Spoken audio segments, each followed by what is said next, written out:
Medical বিশ্ববিদ্যালয়ে বিগত 25 বছরে একটা মাত্র বেবি এইভাবে জন্মলাভ করেছে এবং সেটার কনসালটেন্ট ছিলেন আমাদের ডাক্তার খালিদুজ্জামান। আর এই ধরনের একজন কৃতিত্ব সম্পন্ন ডাক্তারকে প্রশ্নবিদ্ধ করার একটা অপপ্রয়াস আমাদের যে ওভারঅল যে অ্যাক্টিভিটিস জামায়াত ইসলামীর 2024-এর পর থেকে আপনাদের কাছে আমরা এসেছি, আপনারা দেখেছেন were very loud and clear যে আমরা অসৎ পথের কোনো আশ্রয় নিই না, অ্যান্ড স্টিল আমরা এটার উপরে আছি এবং ভবিষ্যতে সেটা আমরা বাস্তবায়ন করব ইনশাআল্লাহ। এবং এই দেশকে বিনির্মাণের যে স্বপ্ন সেটা আমরা বাস্তবায়ন করে যাচ্ছি।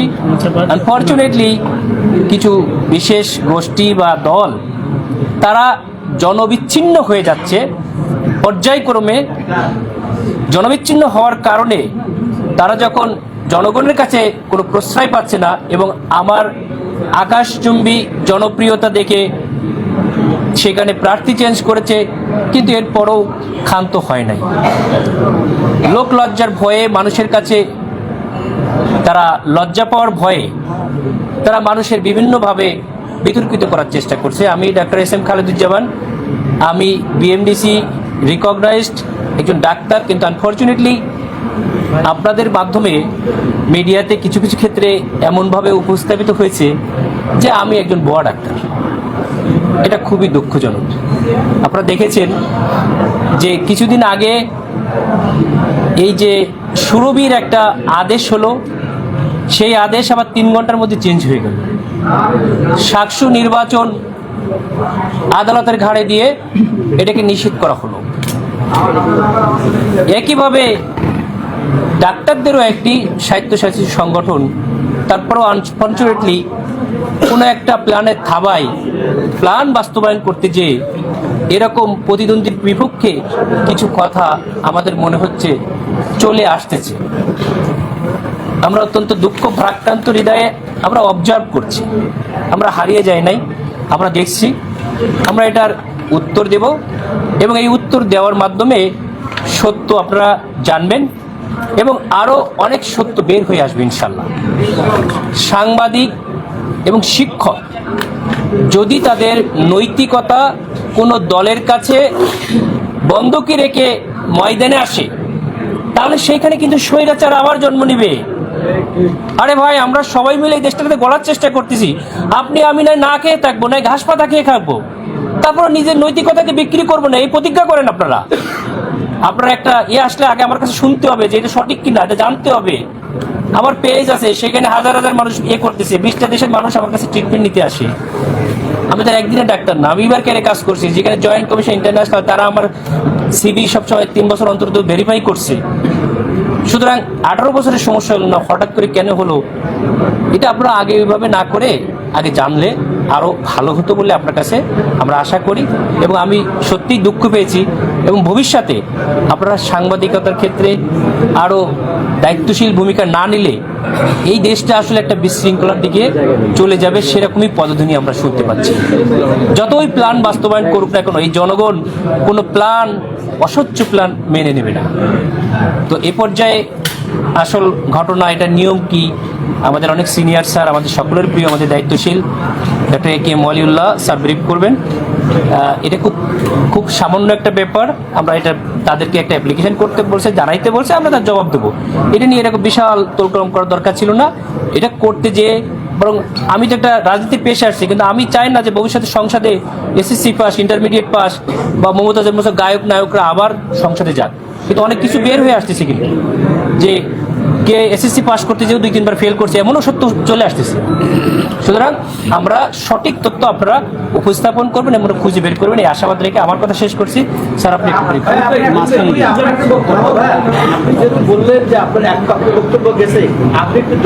না, আমার বক্তব্য দিচ্ছি তো, এরপর আমি শেষ করি, আমরা শেষ করি, আমার লিখিত বক্তব্য দিয়ে দেবো ভাই। আমার লিখিত বক্তব্যটা আমি আপনাদের এটার পরে আমাদের মেটে দিয়ে দেবো। এটাই তো একটা বক্তব্য, না বক্তব্য হচ্ছে তো, আমাদের স্যার দিবে আর কি, সমস্যা না। আমি তো বললাম, যেহেতু আমরা প্রার্থী, আমরা এখন বিভিন্ন ইয়ে আছে। বলেন। বিসমিল্লাহির রহমানির রহিম। সম্মানিত সাংবাদিক বৃন্দ, আপনারা সবাই টায়ার্ড, আজকে সারাদিন এখানে কভার করেছেন, তারপরে আপনারা ডাক্তার খালিদুজ্জামানের আহ্বানের সাড়া দিয়ে এখানে এসেছেন, এই জন্য আপনাদের শুরুতেই ধন্যবাদ জানাচ্ছি। আমি doctor A.K.M. Waliullah, national doctors forum এর সিনিয়র ভাইস প্রেসিডেন্ট। আমি দীর্ঘদিন যাবৎ ডাক্তারি পেশা এবং পেশাজীবী আন্দোলন সংগঠনের সাথে সম্পৃক্ত আছি। আজকে যে উদ্দেশ্যে আপনাদের সামনে কথা বলার জন্য দাঁড়াতে হয়েছে, এটা অত্যন্ত দুঃখজনক এবং এটা অত্যন্ত আক্ষেপের বিষয় আমাদের চিকিৎসা পেশার জন্য।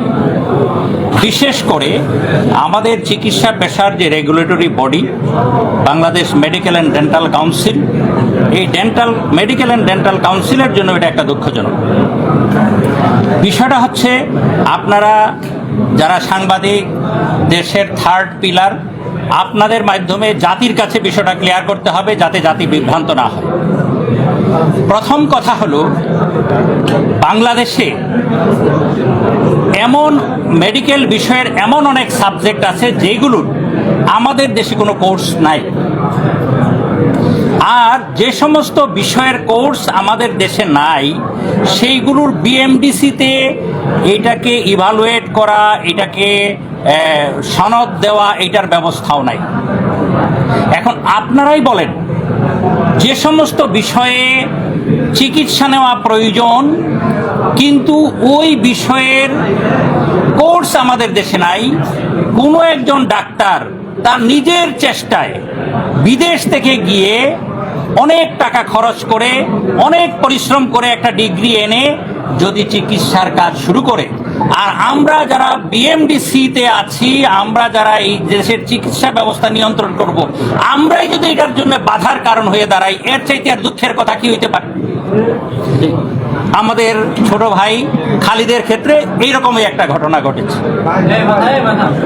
যেটা আমাদের উচিত ছিল যেই বিষয়ের উচ্চতর ডিগ্রির ব্যবস্থা আমরা গ্রহণ করতে পারি নাই, আমাদের মেডিকেল বিশ্ববিদ্যালয়ে হোক বা অন্যান্য প্রতিষ্ঠানগুলোতে হোক, সেই ধরনের একটা বিষয়ে যখন একজন ডাক্তার নিজ দায়িত্বে নিজের খরচে বিদেশ থেকে শিক্ষা নিয়ে আইসা কাজ শুরু করেছে, তখন বিএমডিসির উচিত ছিল এই বিষয়টাকে কিভাবে তাড়াতাড়ি একটা রিকগনিশনের আওতায় আনা যায়, এটার জন্য কিভাবে একটা ফর্মুলা তৈরি করা যায় সেটা তৈরি করা। কিন্তু উল্টা কাজটা করা হলো, ওই ভাইয়ের কাজকে বাধাগ্রস্ত করার জন্য এবং তার পেশাকে প্রশ্নবিদ্ধ করার একটা ব্যবস্থা করা হলো। আমি এটাকে অত্যন্ত দুঃখজনক ঘটনা হিসাবে আমি মনে করি।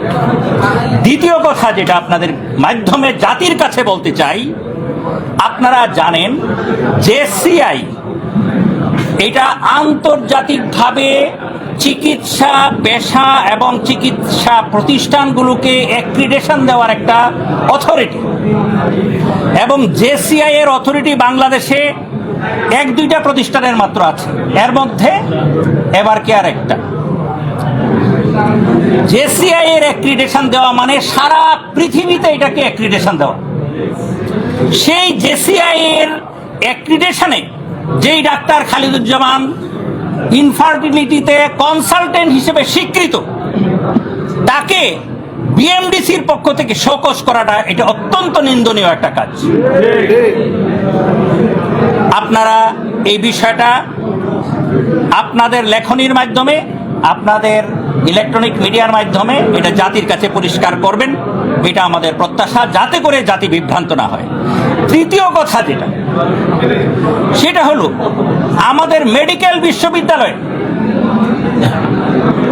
একজন এই ধরনের একটা বাচ্চা নেওয়ার ক্ষেত্রে যেই ডাক্তার খালিদুজ্জামানের সহযোগিতা নিতে হয়েছে, মেডিকেল বিশ্ববিদ্যালয়ে তার সহযোগিতায় একটা এই ধরনের বাচ্চা প্রসবের ব্যবস্থা যেখানে করা হলো, সেখানে এই ধরনের একটা পটেনশিয়াল এবং এই ধরনের একটা কোয়ালিফাইড, হাইলি কোয়ালিফাইড 25 বছরের অভিজ্ঞতা সম্পন্ন এবং এভার কেয়ার হসপিটালে ওই বিষয়ের কনসালটেন্ট হিসেবে কাজ করার অভিজ্ঞতা সম্পন্ন একজন ডাক্তারকে 25 বছরে একজন বাচ্চা হয়েছে, সেটা আমি হ্যাঁ, মেডিকেল বিশ্ববিদ্যালয়ে বিগত 25 বছরে একটা মাত্র বেবি এইভাবে জন্ম লাভ করেছে এবং সেটার কনসালটেন্ট ছিলেন আমাদের ডাক্তার খালিদুজ্জামান।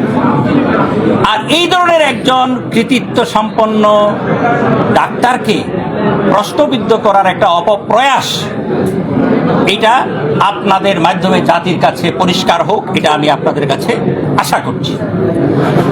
আরেকটা কথা আপনাদের কাছে বলতে চাই, সেটা হলো যে এমন একটা সময়ে এই কাজটা করা হলো যখন ডাক্তার খালিদুজ্জামান বাংলাদেশের একজন সবচাইতে আলোচিত প্রার্থী। আমি বলবো কেন আলোচিত প্রার্থী, সেই কারণ আপনাদেরকে বলতে চাচ্ছি না, আপনারা নিজেরা জানেন। উনি এমন এক জায়গায় নির্বাচনে প্রার্থী হয়েছেন যেটা সারা দেশে না, আন্তর্জাতিকভাবে একটা আলোচিত। এই ধরনের একজন আলোচিত ব্যক্তিত্বকে প্রশ্নবিদ্ধ করার জন্য এই ধরনের একটা 2 নম্বরই প্রক্রিয়া অবলম্বন করাটা, এইটা তাদের জন্য কতটুকু, যারা এই প্রক্রিয়াটা অবলম্বন করেছে তাদের জন্য কতটুকু সহায়ক হবে, নাকি আমি তো মনে করি এটা খালিদুজ্জামানের পপুলারিটিকে আরো আকাশচুম্বী করতে সহায়তা করবে। এই পরিপ্রেক্ষিতে আমার কাছে অনেকগুলো ডকুমেন্ট আছে, অনেক ডাক্তার আছেন, আপনারা চাইলে এগুলো আপনারা সংগ্রহ করতে পারেন, আমাদের কাছে কপি আছে। যেই ডাক্তাররা, এই যে যেমন ধরেন এখানে আছে ডাক্তার জুবাই, এইটা বললাম না, ডাক্তার ফাতেমা আক্তার ডলি, উনি এই একই ধরনের ডিগ্রি নিয়ে স্পেশালিস্ট হিসেবে কাজ করছেন। ডাক্তার মুশতাক আহমেদ আমার পার্সোনালি খুবই পরিচিত এবং হ্যাঁ, যার মাধ্যমে 1000 বেবি এইভাবে এসেছে দুনিয়ায়। কমপক্ষে 1000 ব্যক্তির এরকম মানে অনলাইনে পাবেন আপনারা। হ্যাঁ হ্যাঁ, এইভাবে দেখলে 1000 পাওয়া যাবে। হ্যাঁ, এটা হলে সবাই হ্যাঁ এই ধরনের সবাইকে দেওয়া উচিত। হ্যাঁ, এইগুলো আপনারা দেখেন, আমি এইগুলো নামগুলো বলে অনেকগুলো এরকম আমাদের ডাক্তার আছে, এখানে থাকলো আপনারা নিবেন। এই ডাক্তাররা অন্তত 25 জন ডাক্তার আছেন বাংলাদেশে 1000-এর উপরে না, এই ডিগ্রি নিয়ে 25 জনেরও বেশি ডাক্তার বাংলাদেশে ডাক্তারি পেশায় আছেন। তাদের নামে কোনো ধরনের কোনো শোকজ নাই। খালিদুজ্জামানের জন্য কেন শোকজের ব্যবস্থা হলো, এটা আপনারাই জাতির কাছে ক্লিয়ার করবেন, এটা আমি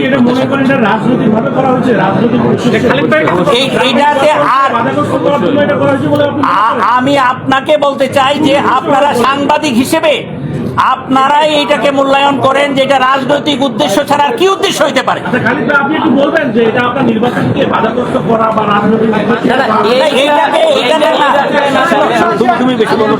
নির্বাচনকে বাধাগ্রস্ত করতে তো প্রশ্নই আসে না। এইটা প্রার্থীর ইমেজ ক্ষুণ্ণ করার একটা অপপ্রয়াস।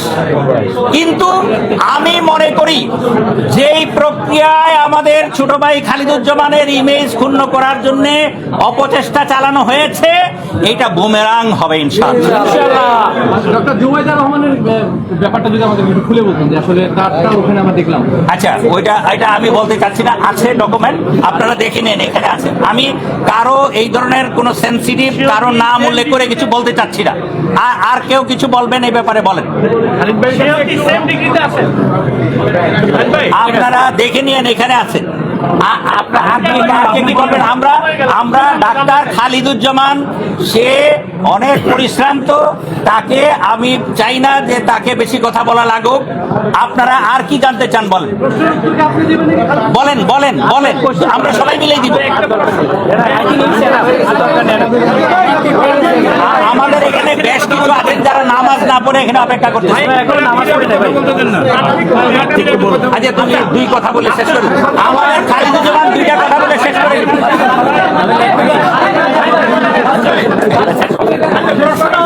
আমরা এখনো নামাজ পড়ি নাই, ঠিক আছে?